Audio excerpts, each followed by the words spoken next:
What is a person worth? Is it the number in their bank account, the suit they wear, the title on their business card? Or is it something deeper, something hidden from view, a quiet strength that glows only when the world is dark enough to see it? We are told to judge by what we see, but what if the most valuable things are the ones we overlook every single day? This is a story about a man who had everything and a woman who had nothing. A man who could buy the world but couldn't find a single genuine thing in it, and a woman whose quiet integrity was worth more than all his fortunes. It's a story about a simple offer, a single question, and an answer that changed everything. So I ask you, before we begin, have you ever misjudged someone? Have you ever looked at a person and seen only their job, their clothes, their circumstance, and missed the treasure hidden inside? The story of Elara Vance and Julian Thorne begins in the hum of a forgotten diner, under the flickering light of a neon sign that had long since given up trying to spell the word coffee correctly. It begins with an act of seeing what no one else bothered to look for. Elara moved through the greasy air of the diner like a ghost. She was a creature of quiet efficiency, her movements economical, her face a polite, neutral mask that betrayed nothing of the storm raging within her. To the customers, she was just the waitress. A pair of hands that refilled their cups, cleared their plates, and brought their checks. They didn't see the worry etched into the faint lines around her eyes, a constant, humming anxiety for her mother, whose hospital bills were stacked on her small kitchen table like a monument to their poverty. They didn't know that under her worn-out apron, her heart beat with a fierce, protective love that would move mountains if it could. And they certainly didn't know her secret. They didn't know that as the cacophony of the city swirled around her, the snippets of tourist French, the angry German of a disgruntled businessman on his phone, the soft Spanish of the kitchen staff, she understood it all. Perfectly. It was a gift from her grandmother, a linguist who had filled Elara's childhood with the music of forgotten dialects and the poetry of a dozen languages. It was a skill that was utterly useless here, in a world that only required her to know the difference between whole wheat and rye. Her life was a loop of exhaustion and fear, a constant calculation of tips versus expenses, of medicine versus rent. Hope was a luxury she couldn't afford. She felt invisible, a forgotten cog in a machine that would replace her without a second thought. But that night, someone was watching. Someone saw past the tired uniform and the polite smile. And in the most overlooked corner of the city, in the most invisible of girls, he was about to find the one thing his billions could not buy. His name was Julian Thorne, and he was a king in a world of glass and steel. From the 40th floor of Thorne Industries, he orchestrated empires, his name a whisper of fear and respect on the lips of his rivals. He was known as the Ice King, a man whose heart was as cold and calculating as the stock market tickers that were the sole focus of his life. His world was one of tailored suits, sterile boardrooms, and transactional relationships. Every person had a price, every action had a motive, and emotion was a liability. He was suffocating under the weight of his father's legacy, a relentless pressure to be colder, richer, more ruthless than the man before him. Loneliness was his constant companion, a shadow that followed him even into the most crowded rooms. That night, he found himself in a place he had no business being.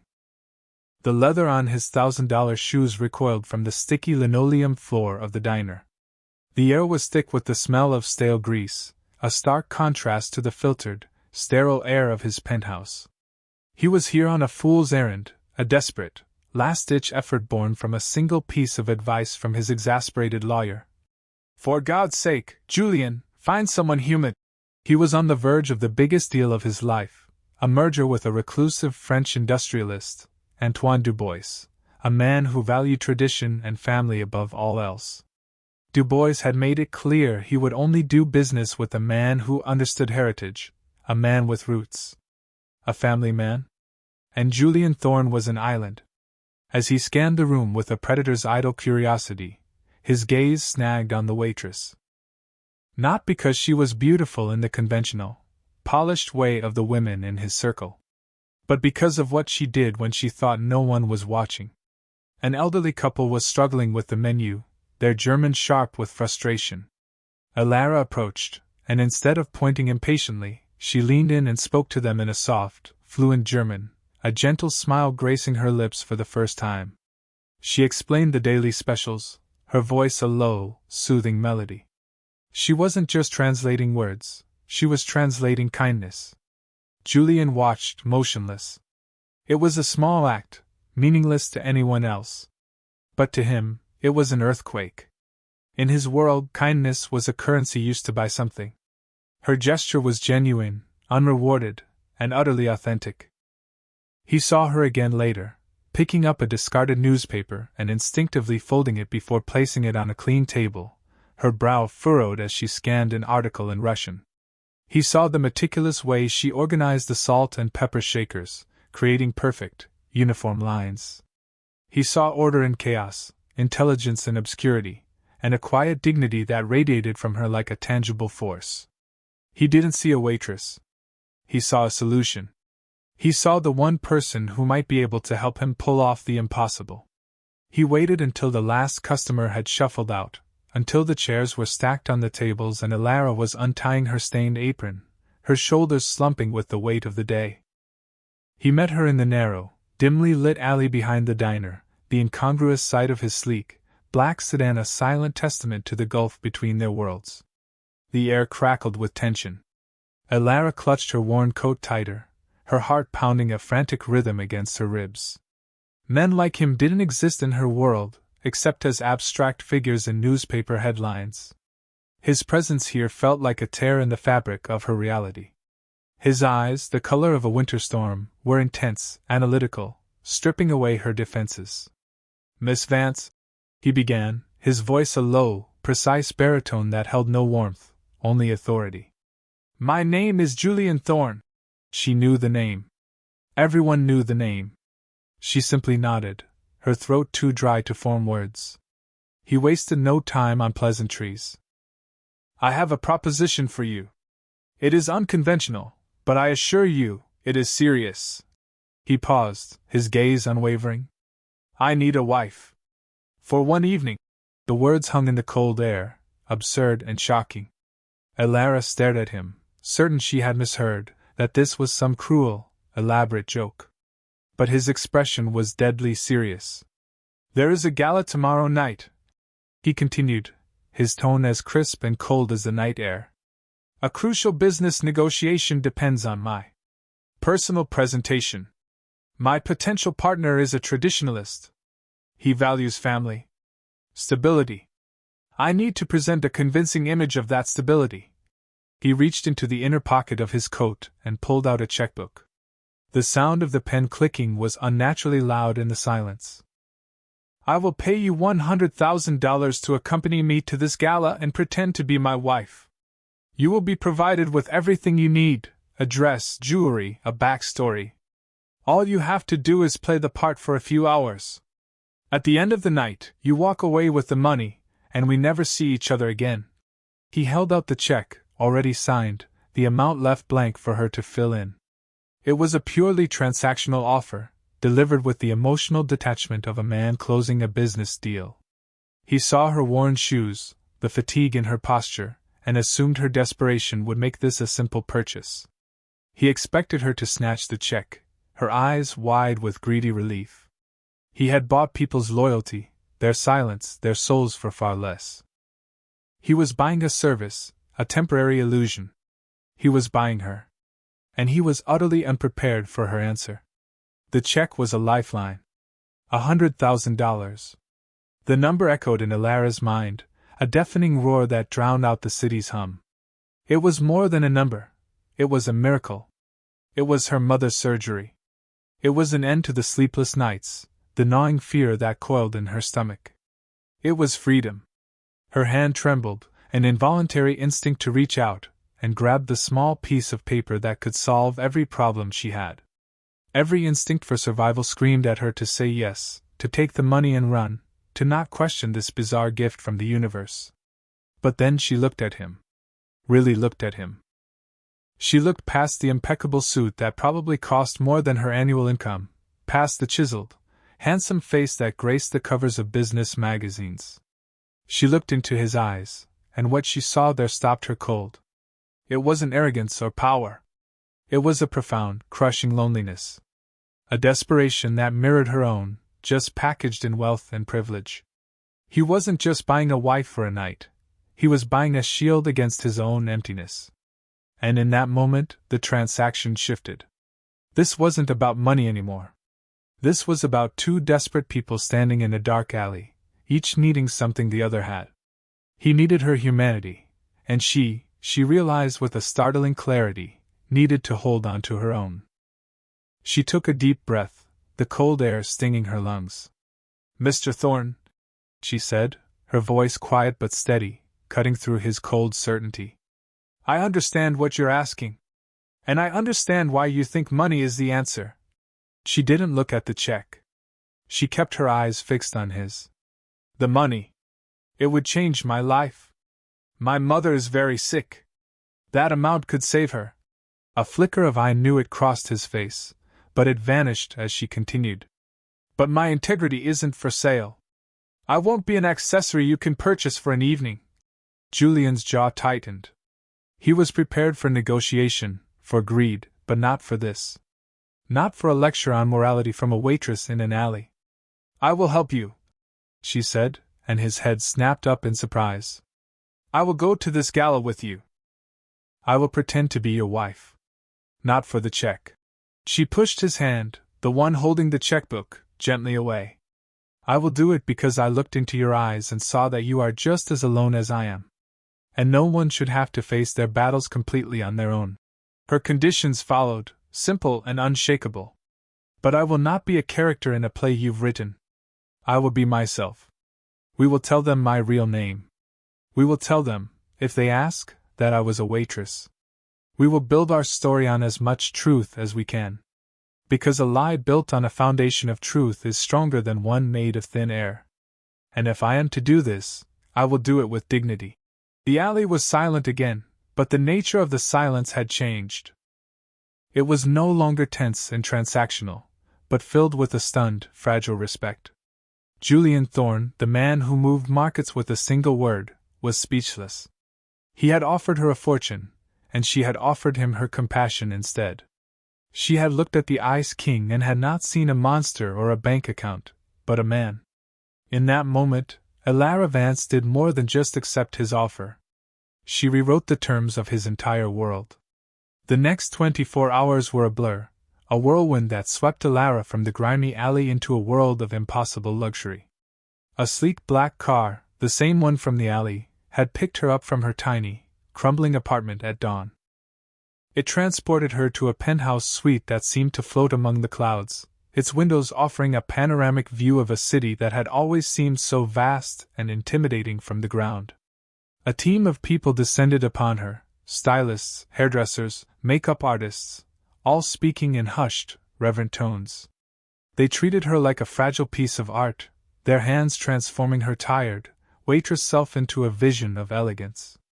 They draped her in a gown the color of a midnight sky, a swathe of silk that felt softer than anything she had ever touched.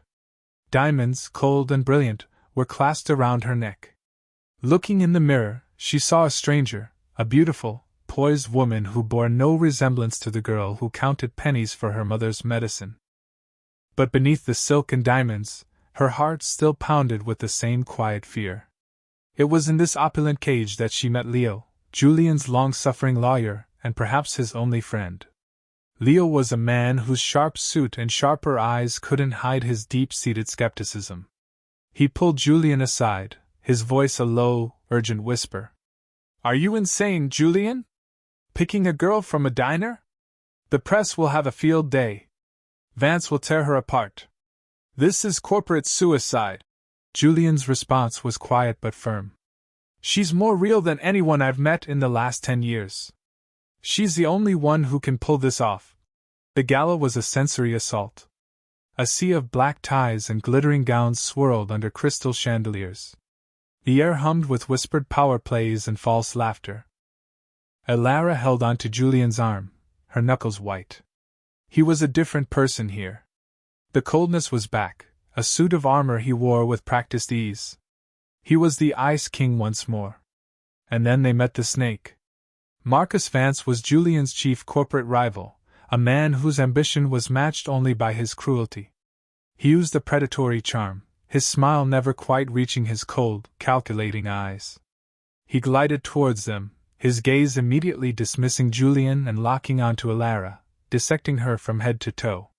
"Julian, you've been holding out on us," Marcus purred, his eyes glinting with malice.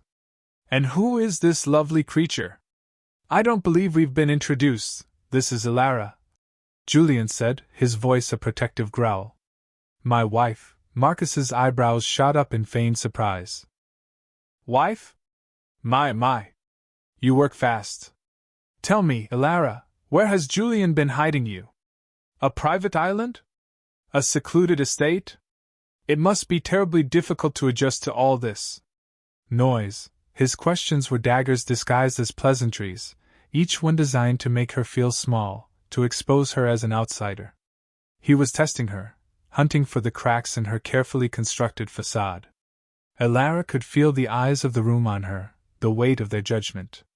But as she met Marcus's sneering gaze, she remembered her promise to herself. She would be herself. She gave him a small, serene smile. "Not at all, Mr. Vance," she said, her voice clear and steady. "When you've worked a 12-hour double shift during rush hour, a party is actually quite relaxing." The barb hit its mark.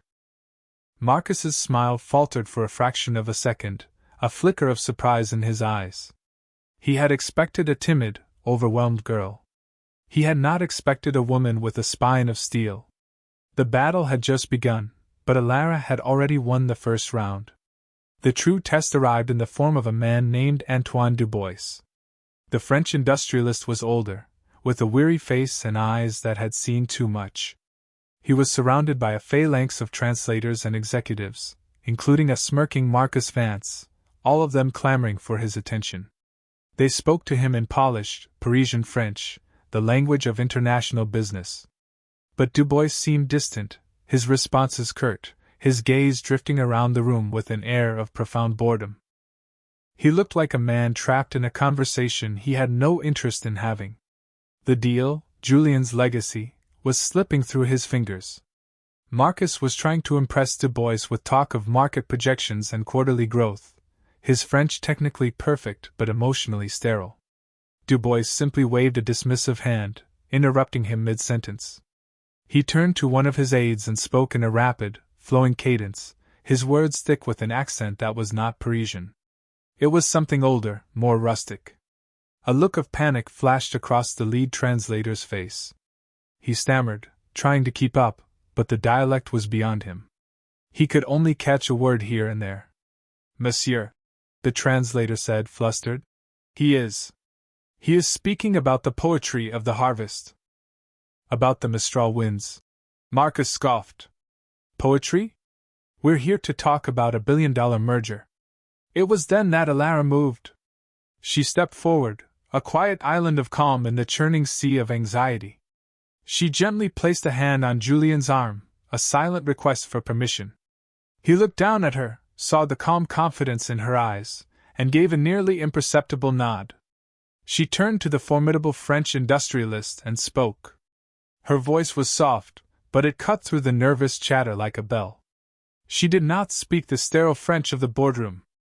She spoke the language of his home. She spoke Occitan, the ancient tongue of southern France, a language of troubadours and poets, a language that was more heart than grammar.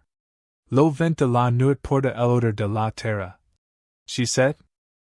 "The night wind carries the scent of the earth." A stunned silence fell over the group. Antoine Dubois froze, his head snapping towards her. His weary eyes widened, first in disbelief, and then in a dawning, radiant wonder. He replied in the same dialect, a question about a specific verse from a local poet, Frederic Mistral. Alara answered without hesitation, not just quoting the verse, but discussing its meaning, its connection to the landscape of his childhood. The translators stood useless, their mouths agape. Marcus Vance's face was a thunderous mask of confusion and fury. Julian watched, mesmerized, as this woman he had pulled from a greasy spoon diner single-handedly salvaged his empire, not with business acumen, but with the power of a forgotten poem. She wasn't just translating words, she was translating souls. In that moment, she was not a waitress pretending to be a wife. She was a queen commanding her court. The atmosphere in the private suite had transformed completely. The tension had evaporated, replaced by the warm, easy laughter of Antoine Dubois. He and Elara sat together, conversing animatedly in his native tongue, leaving everyone else in the room as mere spectators. He spoke of his vineyards, of his grandfather's stories, of a home he clearly missed dearly. Elara listened, not just with her ears, but with her entire being, her genuine interest a balm to the old man's lonely soul. The billion-dollar merger was no longer a topic of negotiation. It had become a foregone conclusion, sealed not by lawyers, but by a shared love for a dead poet. Julien stood by the window, watching the exchange. The awe he felt was profound, a tectonic shift in his understanding of the world. He had built his life on the principle of tangible value, assets, profits, market share. He looked at Elara, a woman whose net worth was likely negative, and realized he was looking at the most valuable person he had ever met. Her worth wasn't something you could quantify on a balance sheet. It was a rare, powerful combination of intelligence, empathy, and integrity. Later, after Dubois had departed, his handshake with Julien warm and firm, the suite was quiet. The pretense of the evening had melted away, leaving something raw and real in its place. "How?" Julien asked, his voice rough with emotion. "How did you know that?" Elara turned from the window, the city lights creating a halo around her. "My grandmother," she said simply. "She believed that language was the key to understanding a person's heart. She taught me that to truly connect with someone, you have to speak their language, not just the one that comes from their mouth, but the one that comes from their soul." He took a step closer, the space between them charged with an unspoken energy. "You saved my company tonight, Elara. I just talked to a man who was homesick," she replied, a small smile on her lips. For the first time, he saw her not as a solution to a problem, not as a temporary wife, but simply as Elara. The professional arrangement, the cold transaction from the alley, had irrevocably shattered. But across the room, unseen in the shadows of the hallway, Marcus Vance watched them. His face was a mask of pure, unadulterated rage. He had been humiliated, made to look like a fool. This waitress had outshone him, had stolen his victory. He would not let it stand. He pulled out his phone, his fingers flying across the screen as he dialed the number of a notorious tabloid journalist. "I have a story for you," he hissed into the phone. "A Cinderella story. And it's all a lie. I want you to destroy her."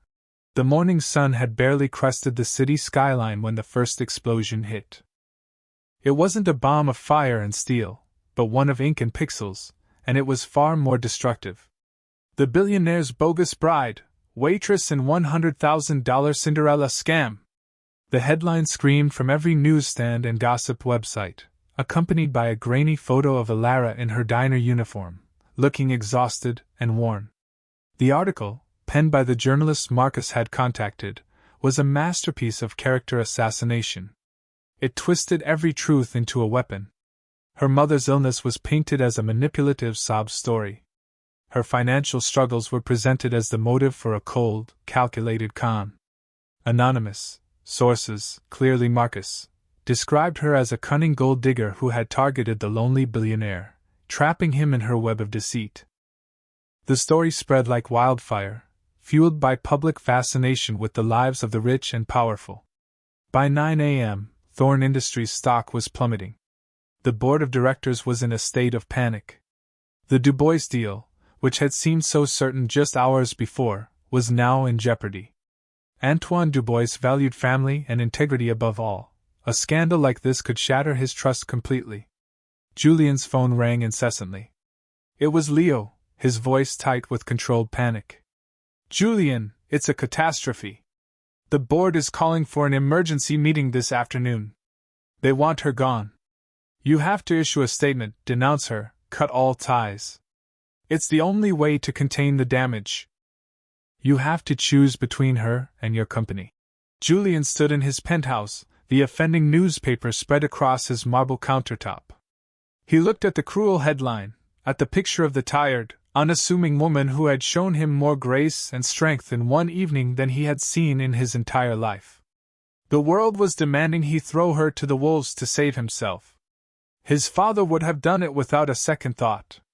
It was the logical, ruthless, business-savvy thing to do. It was the choice the Ice King was expected to make. But as he stared at Alara's picture, he didn't feel the cold calculation he was famous for. He felt a white-hot rage. They weren't just attacking some stranger he'd hired for a night. They were attacking Alara. They were trying to destroy the one genuine person who had breached the walls of his frozen world.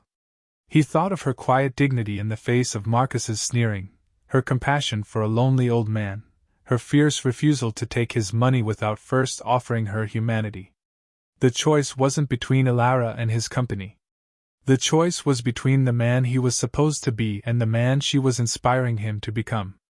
"Get the board meeting ready, Leo," Julian said, his voice dangerously calm. "And find Alara. Tell her I need her there." The boardroom at Thorn Industries was a lion's den, and the air was thick with the scent of blood. The long mahogany table was surrounded by grim-faced board members, their expressions a mixture of fear for their investments and anger at the scandal Julian had brought upon them. At the head of the table, Marcus Vance sat with an air of smug triumph, laying out his case against Alara. He presented photocopies of her debts, hospital bills for her mother, and a fabricated timeline suggesting a premeditated plan to entrap Julian. "It's a classic honey trap, gentlemen," Marcus said, his voice dripping with false concern. "She saw a vulnerable, high-value target, and she pounced. We must distance the company from this opportunist immediately. A public statement disavowing her is our only option to save the Dubois merger and restore shareholder confidence." All eyes turned to Julian, who had remained silent at the opposite end of the table, his face an unreadable mask. They expected him to capitulate, to make the necessary sacrifice. To be the Ice King. Julian rose slowly to his feet, the silence in the room so absolute that the soft rustle of his suit jacket seemed to echo. "Thank you for your presentation, Marcus," he began, his voice deceptively mild. "It was very thorough."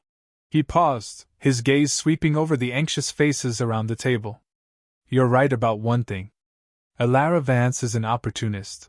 A wave of relief washed over the room. Marcus smiled, believing he had won. "She saw an opportunity," Julian continued, his voice hardening, growing louder with every word, "to show kindness to an elderly couple in a diner. She saw an opportunity to show compassion to a lonely man thousands of miles from his home. She saw an opportunity to salvage a billion-dollar deal, not by talking about profits, but by connecting with another human being on a level none of you could ever comprehend." He slammed his hand down on the table, the sharp crack making everyone jump. "You talk about value! You, who see nothing but numbers on a screen.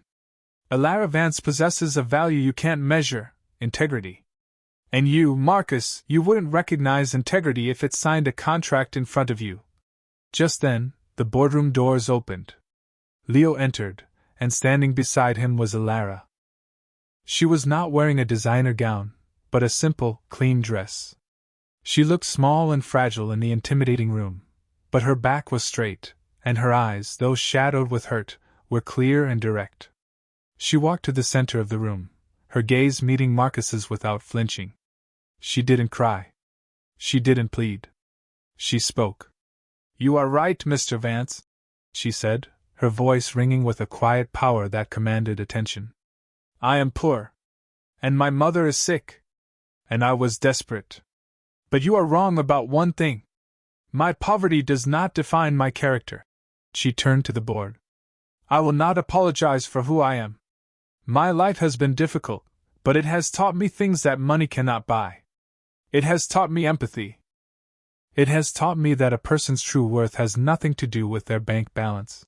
As she spoke, Leo quietly placed a small digital recorder on the table and pressed play.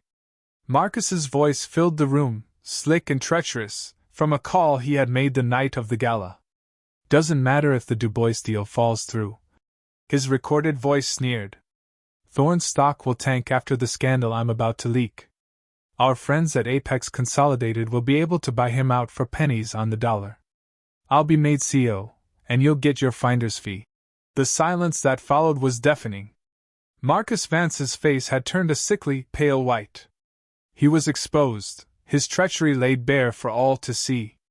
He had not been trying to save the company. He had been trying to destroy it. The king had been dethroned, not by a rival, but by the quiet waitress he had so foolishly underestimated. The fallout was swift and decisive. Marcus Vance was escorted from the building by security, his corporate empire crumbling into dust. The board, humbled and ashamed, offered their unanimous, fawning support to Julian. The story was corrected. The narrative flipped from a tale of a conniving waitress to an inspiring story of a woman whose unique skills and unwavering integrity had not only saved a major business deal but had also exposed a traitor in their midst. Elara Vance was no longer a scandal, she was a hero.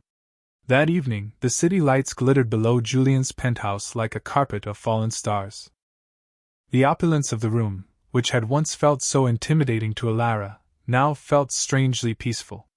The pretense was gone. The contract was fulfilled. The game was over. They stood by the floor-to-ceiling windows, a comfortable silence stretching between them. "I'm sorry," Julian said, his voice low. "I'm sorry for what I put you through. For the lies, the media." For Marcus, Elara shook her head, a faint smile on her lips. "You don't need to apologize. You stood by me when the entire world told you to abandon me. You saw me, Julian, when no one else ever has." He turned to face her, his stormy eyes filled with a sincerity she had never seen before. "I've been a fool," he said. "I've spent my life chasing numbers, legacies, power. Things I thought defined a man's worth. And then you walked into my life. You, with nothing but your dignity and a knowledge of old poetry. And you showed me what true value is." He took her hands, his touch gentle but firm. "This started as a business proposition, Elara. So I have one more for you." He took a deep breath. "I want to create a new position at Thorne Industries. Head of International Relations. A role that requires not just business sense, but cultural understanding, empathy, the ability to connect with people. A role that only you can fill." Her eyes widened in shock. But before she could respond, he continued, his voice dropping to a near whisper. "But that's the business offer. I have a personal one too. Don't be my employee, Elara. Be my partner. In everything. This penthouse, this company. They're just glass and steel. They're empty without you. You showed me how to be human again. Stay. Not as a pretend wife, but as the person who makes my world real." Tears welled in Elara's eyes, but they were not tears of sadness or fear. They were tears of joy, of a future she had never dared to dream of. She had walked into a diner looking for tips and had found her destiny. He had walked in looking for a pawn and had found his queen. Her answer wasn't in words. It was in the way she leaned forward and kissed him, a kiss that was not part of any contract, but a promise of a new beginning, built not on lies, but on the most unshakable truth of all. So we come back to the question we started with: what is a person worth? Perhaps their true value isn't in what they have, but in what they give. It isn't in what they project to the world, but in the quiet strength they hold within. Elara and Julian's story is a reminder that the most extraordinary gifts are often found in the most ordinary of places, and that seeing, truly seeing, the person in front of you can change not just one life, but the world. What do you think?